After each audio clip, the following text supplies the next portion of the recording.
to this week's Crusader Coaches Show. We're joined by GNAC Coach of the Year, Coe Michaelson, who took his team to the national tournament for the first time in program history, and talk a little bit about the season that the men's soccer team had. Start off with how exciting was it to go to the national tournament, not only go to the national tournament, win a game at the national tournament, and set a new standard for the program. Yeah, it was definitely an exciting thing. It was a great experience for our team and for the guys.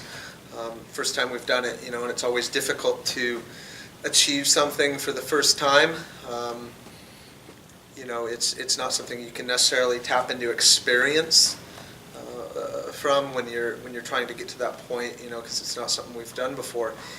So you're largely just relying upon your abilities and your hopes of what's possible, but the guys earned it. There's no doubt about it. I think in the end we got in with relative ease, got into that 4 seed, but we said all year long that the year is comprised of 3 seasons, and you got to do well in each of them to achieve your goals. And that first season was that non-conference, and we went 3-1, so that put us in a good position. And then in conference play, we obviously did well, just narrowly finishing behind Seattle Pacific. And the platform that those 2 seasons set put us in a position to get that 3rd season, and all the way along we were planning on that 3rd season and knowing that once we get there we start over, and let's make sure that we're not just content to be there, but we seek to advance, and we did that, and truthfully should have moved on one more round, but that's this game. Sometimes you don't always get exactly what you deserve, and so in the end the experience was great. Obviously, talking about that game against Seattle Pacific, statistically you look at it, and we dominated the game. Obviously after the game you guys felt that you should have won. Has it sunk in yet to the guys what they've accomplished, or do they still have a little bit of a bitter taste in their mouth from that game from 2 weeks ago?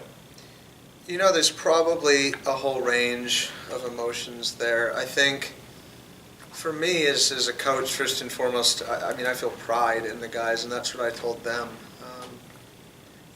To make it to essentially was the final 27, I think, teams in the nation, and we to play so well against such a good team as Seattle Pacific, because they are a very good team, and to do it at their place, and to do it 2 days after we've just played a tough game and they've rested and sat in the stands and watched us play, to then walk in and control the game in the fashion that we did, that's just something that made me extremely proud. And I think if you look at the returners, it gives them some fuel. They know how to get to the tournament now. They know they can do well in the tournament. They feel aggrieved by the result in that game, and it gives them fuel for next year. You look at the outgoing seniors, and it's tough because that ends their career. But at the same time, some of those guys have sat in the room for past year seniors and seen those guys before them not even get the opportunity to go to the tournament, and they know that it was groundbreaking for us. And so I think it's difficult, but at the same time, I think they really appreciated and enjoyed the experience. So. Moving on to next year, obviously you lose Freddie Razzo, who led the team in goals. You lose Alfredo Ontiveros, who set the career record for shutouts here at NNU. But you bring back Ryan, who played in the national tournament, played all the season before, so he's got a ton of experience. Yeah. You bring back Eric Anderson, who was second on the team and led the team most of the year in scoring. You bring back Julio Castillo, who led the conference in assists. Yeah, you lose some great players, but this team has a wealth of talent coming back. And we've got not only those players you're mentioning, but we've got a couple of very good red shirts who we think can impact the program right away. So there's a lot to look forward to. We are miles ahead of where we were at this time a year ago, and look at what we achieved. Now we've got, what will probably end up being 21, 22 guys with NCAA tournament experience. They've gotten there before, they've won there. and we bring back some of the best players in the region. Yeah, we lose some really good players, but everybody out there is losing a few players. So I think if you just analyze what does everybody have coming back, we've got a lot coming back, a lot of quality. We lose virtually nothing in the midfield, and I thought that was one of our strong points in the NCAA tournament. We were very good in the midfield, and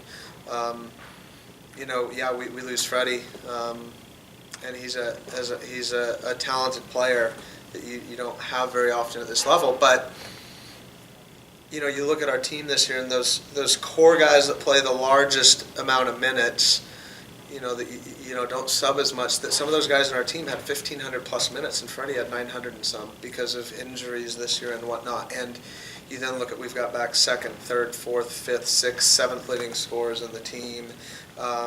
So a lot of guys that started a lot of games, and for us now it's just going, can we find those 3 or 4 studs that can put us to the next level? Because I think next year we're hoping to use this experience to go much, much further next year is obviously the hope. So, yeah. People look at teams and they have talent and they have high expectations, but some years they exceed them, some years they don't come anywhere close. What was that magic element this year for this team that made it so much of a perfect season?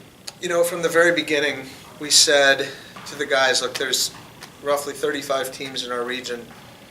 There's a dozen teams who are talented enough to make the NCAA tournament. 6 teams will make it. What will set those 6 teams apart are those intangibles. It's not just the talent. It's going to be, the camaraderie of the group, the spirit of the team, the buy-in, the willingness to put the team before self. Those are the things that can create a group that perhaps some of the talent is here, but when you put it all together and they perform, they can actually perform beyond that. And that was the sell from the beginning for the guys. And those were the key elements for us was, having respect for and watching out for your teammates and your coaches, the group, that it's like a family, making sure that you put the team first, because there's 27 guys here with individual interests, 27 guys here that want to start, but 11 will start, and that doesn't give us all an excuse to have 16 discontent guys. To keep working hard and to improve if you're not in the place you want to be, and I think so much credit has to go to those guys. I think a lot of times the people that can most impact culture are the people at either end of the spectrum. If your best players lead by example, everyone else follows. But if the guys who aren't getting the minutes they want or the things they want, if they decide to be negative or cancerous, they can destroy the group as well. So I think a huge credit to those guys. And I just think in the end, we had a group that liked being around each other, worked hard for each other, bought into doing this as a group, and we have a great culture now that I think is very strong, and with enough returning players that whoever comes into the group next year, we're very content that we can pick up right where we left off with that culture. So Appreciate you joining us, Coach. Anything else you want to add about this season? No, I mean, it was a great experience, but I think it's over now, and for us at this point, we're already focused on going a bit further next year. So Appreciate your time, Coach. Congratulations on an amazing year. Yeah, thank you.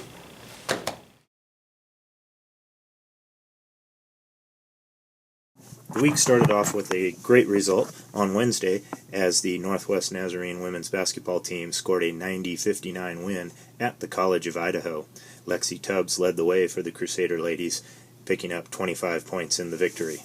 The Crusaders then returned to their home court to host the NCAA West Regional National Tournament in volleyball. The volleyball team hit the floor Thursday night and was disappointed as they fell in 4 sets to Dixie State. Sonoma State ended up winning the 8-team regional tournament. Friday night, the men's basketball team hit the court in Caldwell, playing Montana State Northern. It was another disappointing evening as the NNU men fell 80-68 to the Northern Lights. The NNU men were back in action in Caldwell against Westminster on Saturday and again were disappointed as they lost 73-68, closing out the weekend in Crusader athletics.